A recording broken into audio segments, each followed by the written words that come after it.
Hello everyone, welcome back to my channel. Before starting the video, please subscribe and keep watching for more details videos.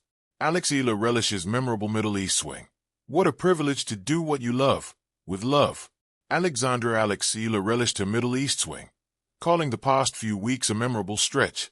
In a social media post on Friday, just hours after her exit from the Dubai Tennis Championships, Eala wrote, "3 weeks of fighting with love and pride has come to an end here in Dubai. The competition, the atmosphere, the hospitality, and the full-blown support have made these weeks ones I'll never forget. Thank you."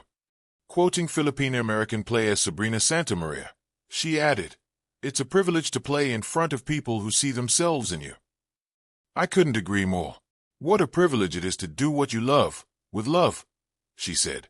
Eala bowed out in the quarterfinals after a 6-0, 6-2 loss to Coco Gauff, capping her Middle East campaign. In the golden hush of desert evenings, where the sky burns amber before surrendering to violet, a young Filipina stood beneath the lights of a tennis stadium thousands of miles from home and felt something deeper than victory.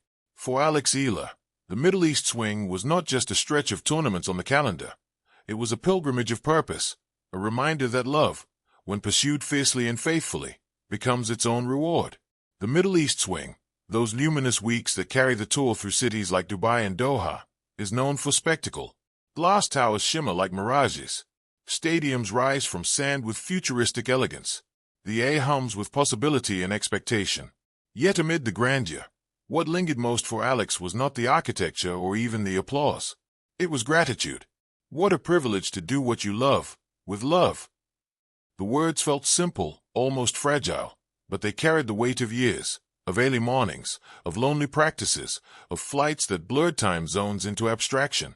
For an athlete forged in discipline, love is often quiet. It hides in repetition. It echoes in the rhythm of a serve tossed skyward, in the familiar scrape of shoes against hard court, in the ritual of taping a wrist before battle. The Middle East swing became a canvas upon which Alex painted both resilience and joy, a journey carried by dreams. Long before the desert lights, there were the sunlit courts of her childhood in the Philippines.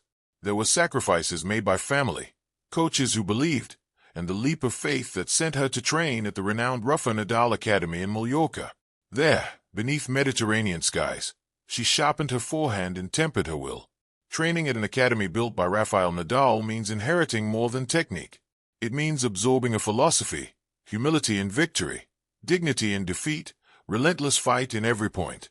Alex carried those values with her into every arena, including the dazzling stops of the Middle East. In Dubai, skyscrapers reflect ambition. The tournament courts gleam under pristine floodlights. The crowd is cosmopolitan, a mosaic of languages and loyalties.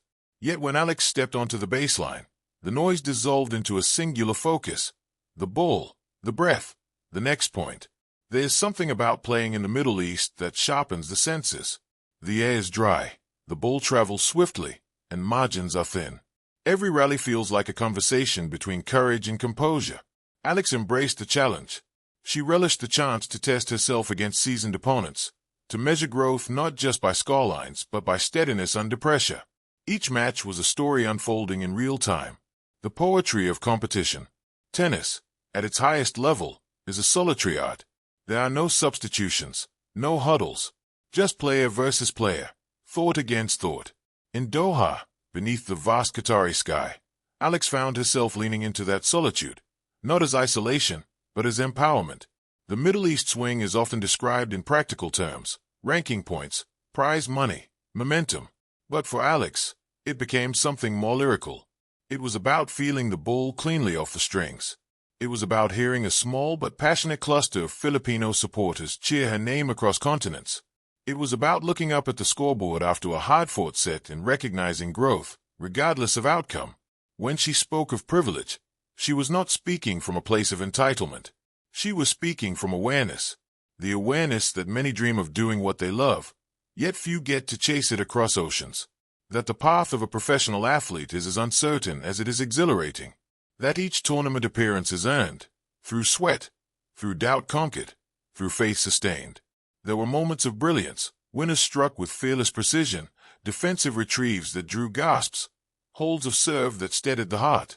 There were also moments of adversity, Breakpoints faced, momentum swings endured, matches that slipped through fingertips despite valiant effort. But even in those moments, Alex's reflection did not tilt toward regret. Instead, it bent toward gratitude. What a privilege! The phrase echoed against the vastness of the desert skyline, carrying a nation. For Filipino sports fans, Alex Eala represents more than a rising tennis talent.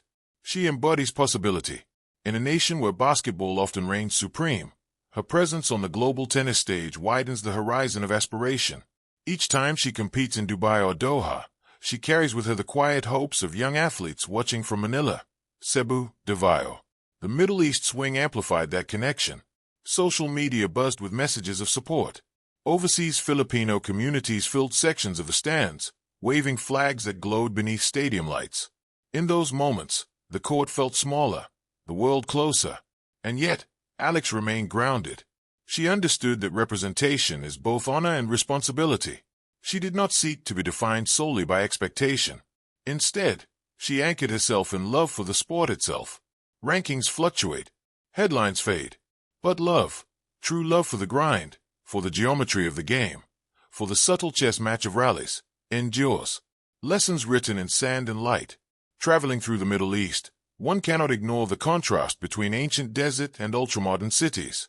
It is a landscape that speaks of transformation, of what can rise from arid beginnings. In many ways, it mirrors the journey of a young athlete building a career point by point. There is resilience in sand dunes shaped by wind yet never erased. There is brilliance in cityscapes that dare to reach skyward. Alex's Middle East swing felt like standing between those forces, grounded yet aspiring, shaped yet unbroken. In Dubai, after a particularly grueling match, she lingered a moment longer on court. The stadium was beginning to empty. The echoes of applause softened into memory. She looked around, not in search of validation, but in quiet acknowledgement. This is my life, she seemed to think, and I love it. The privilege she spoke of was not confined to victories. It lived in airport lounges at dawn, in recovery sessions when muscles ached, in strategy meetings with coaches dissecting every rally. It lived in the simple act of lacing up shoes and stepping onto a court half a world away from home.